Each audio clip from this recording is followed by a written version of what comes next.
নমস্কাৰ এই মুহূৰ্তত অসমৰ প্ৰত্যেকগৰাকী জনতালৈ দিবলৈ ওলাইছোঁ ডাঙৰ খবৰ।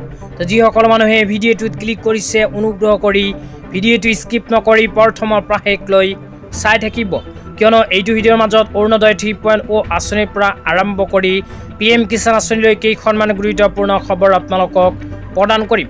অনুগ্ৰহ কৰি ভিডিঅ'টোত ক্লিক কৰিছে যদি ভিডিঅ'টো স্কিপ নকৰি প্ৰথমৰ পৰা শেষলৈ চাই থাকিব। লগতে মোৰ চেনেলত নতুন হলে প্লিজ চেনেলটো সাবস্ক্ৰাইব কৰি মোৰ লগত থাকিব। তো বলক ভিডিঅ'টো আৰম্ভ কৰি আজি প্ৰথমটো গুৰুত্বপূৰ্ণ খবৰৰ বিষয়ে বিস্তাৰিত জানি লওক। লগতে আপোনালোকক ৰিকুৱেষ্ট কৰিছোঁ অনুগ্ৰহ কৰি ভিডিঅ'টো শ্বেয়াৰ কৰি দিব। আজি প্ৰথমটো গুৰুত্বপূৰ্ণ খবৰ হ'ল অৰুণোদয় 3.0 আঁচনিলৈ। তো যিসকল মানুহে অৰুণোদয় 3.0 আঁচনিত আবেদন কৰিছিল সেই সকল মানুহৰ বাবে আহি গ'ল ভাল খবৰ, কিয়নো অসম চৰকাৰে আজি ৰিলিজ কৰিলে অৰুণোদয় 3.0 আঁচনিৰ প্ৰথম কিস্তিৰ ধন। তো আপোনালোকে যদি অৰুণোদয় 3.0 আঁচনিত আবেদন কৰিছিল তেন্তে অতি সোনকালে নিজৰ বেংক একাউণ্টখন চেক কৰক।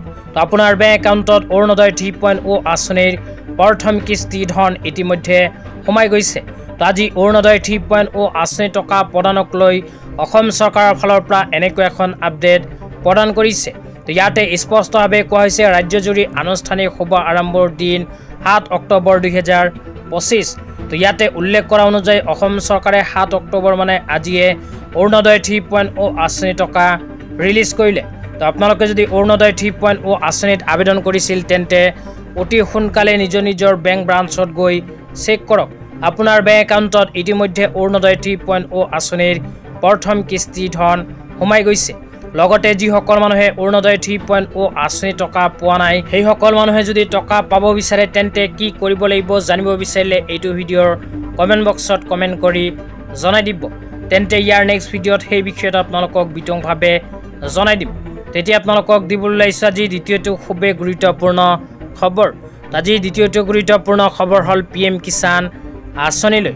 তো যিসকল মানুহৰ নাম PM কিষাণ আঁচনিত অন্তৰ্ভুক্ত হৈ আছে কিন্তু এতিয়ালৈকে PM কিষাণ আঁচনিৰ eKYC কৰা নাই সেইসকলে অতি শীঘ্ৰে eKYC কৰিব লাগিব, অন্যথা PM কিষাণ আঁচনিৰ 21 নম্বৰ কিস্তি 2000 টকা নাপাব। তো আপোনালোকে যদি PM কিষাণ আঁচনিৰ eKYC এতিয়ালৈকে কৰা নাই তেন্তে নিজৰ মোবাইলৰ সহায়তে কৰিব পাৰিব PM কিষাণ আঁচনিৰ eKYC। তো eKYC কেনেকৈ কৰিব লাগিব জানিব বিচাৰিলে এইটো ভিডিঅ'ৰ কমেণ্ট বক্সত কমেণ্ট কৰি জনাই দিব। তেন্তে ইয়াৰ নেক্সট ভিডিঅ'ত আপোনালোকক সম্পূৰ্ণ প্ৰচেছটো দেখুৱাই দিম যে আপোনালোকে নিজৰ মোবাইলৰ সহায়ত কেনেকৈ কৰিব পাৰিব eKYC। তো